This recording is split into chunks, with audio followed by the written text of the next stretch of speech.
సదాశివుడు నేను సదా భజిల్చెడి సదానంద నీ నామమేమి రుచిరా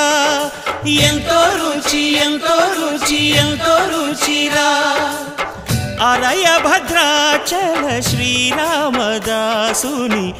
ఏలిన నీ నామమేమి రుచిరా శ్రీరామ ఓ రామ శ్రీరామ